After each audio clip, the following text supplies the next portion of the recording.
Tell us about this weekend first and foremost with Melody Belle in the Doncaster. How is she going into this? Yeah, she's in good order. Travelled up from Melbourne nicely. Opie was happy with her work on the course proper on Tuesday morning with the Kensington. And she seems to be in good shape. She's got to carry a little bit of weight. She's got a slightly awkward draw, but she's in good shape and she'll run a big race again. Absolutely. The run, the All-Star Mile, when you go back and reflect on it as a Doncaster lead-up, what do you think? Yeah, I thought she ran really well without a lot of luck.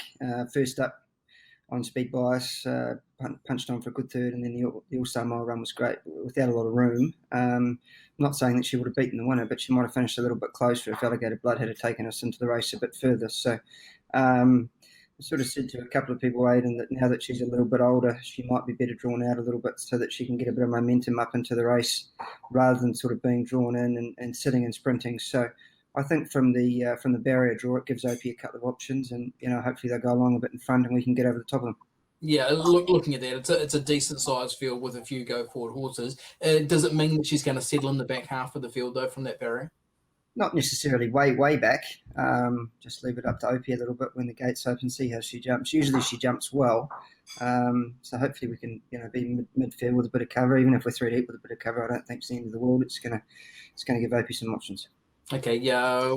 From what we've sort of seen, we know she's got the ability to be winning a race like this. This weekend, how are you measuring her up with all the circumstances put together?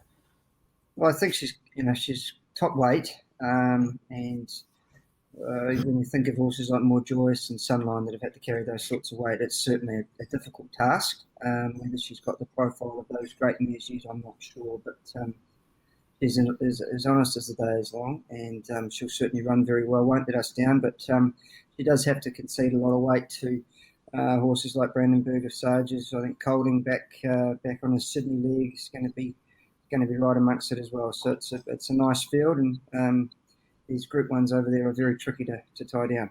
Absolutely. Safely through this one. What's next for Melody Belle? She's got a couple of options next week. She could run in the Cornwall Legacy, Fillies and Mares Mile, but we're probably leaning towards the Queen Elizabeth with her.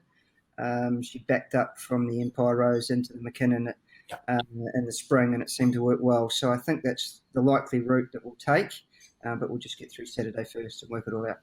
If she does go into that race, does that mean a likely clash with Tiako Shark as well?